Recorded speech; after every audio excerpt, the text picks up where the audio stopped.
What's going on, guys? It's Nick at Talking Review.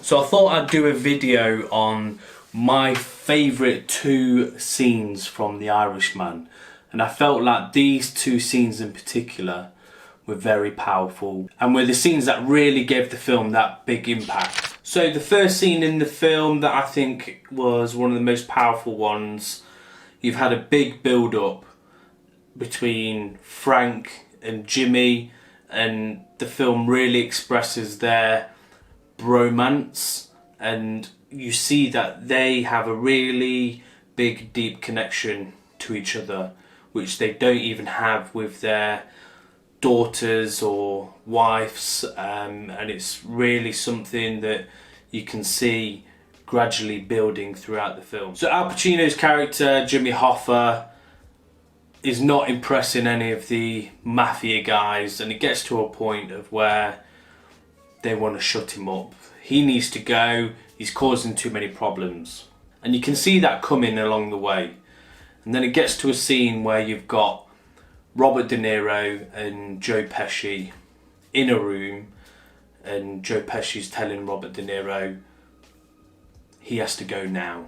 We've decided now that Jimmy Hoffa needs to be done, we need to shut him up, and you're going to be the guy that does it. The thing that really made this scene so impactful was, as Joe Pesci's character is telling Frank that you've got to go and kill Jimmy, Robert De Niro doesn't even need to say anything at all.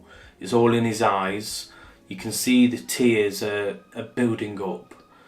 He's looking away. He does not want to do this whatsoever, but he knows that he's got to do it. What you've got as well is, it looks like Frank is just ready to burst out crying. His body language oozes that he does not want to do this. He feels uncomfortable, but at the same time he knows he has to do it because both him and Joe Pesci's character will probably be killed off if this is not done. And what this showed was there was a real human element to it, and how this was impacting Frank in terms of all the horrible things that he'd been doing. So this second scene, I feel, is the most powerful scene in the whole film. So it's been a few days that Jimmy Hoffa's been missing, and Frank has gone back home to his wife and children, and he's gone in there and they're watching the TV where they're discussing the disappearance of Jimmy Hoffa. What's really prominent in this scene is his daughter, and you see this throughout the film, has this gaze that she gives to Frank throughout the film, and this is a sort of, she's distanced from him. She doesn't respect what he's doing, she knows what he's doing, and she's just really gazing at her dad, looking at him, and she knows he's got some part of Jimmy's disappearance. She then asks him, why have you not called Joe? And this is Al Pacino's wife. And I think that sort of clicks to the point of knowing that he's part of it. So if something happened to his friend, why has he not called the wife straight away? Why has it been a few days where you've had no contact with her whatsoever? She basically sees right through Frank, and when she's doing this look, I think it really cuts into Frank, and he knows that she knows, the wife knows, and he just has a difficult time dealing with that. And again, he doesn't respond to it at the same time. So Frank goes upstairs and goes to call Jimmy Hoffa's wife to reassure her, console her. And this is probably one of the scenes where it made me go, wow. You know why Robert De Niro is at a certain caliber. When he's speaking to Jimmy Hoffa's wife, it feels very dark. You can see the emotion that's coming out.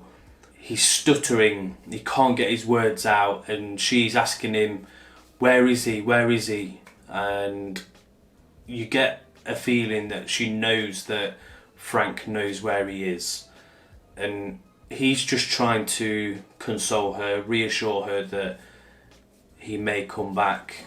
I'm pretty sure that nothing's happened. And you get that feel that this is now a consequence for Frank. For all of the things he's doing, mentally this is his karma, his payback. So he's not being hurt physically, it's the mental emotion that's really taking its toll on him. It doesn't need much dialogue, and I think that's the beauty of the scene.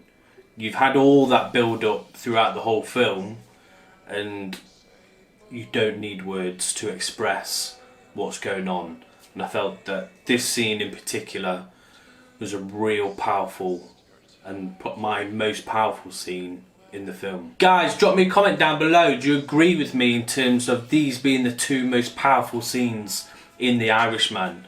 And what did you think of the film? Make sure that you hit that subscribe button. We've got lots of reviews on the way, and we've got some cool interviews with a few directors coming up. Thanks for watching, guys. I really appreciate it, and we'll see you on the next review.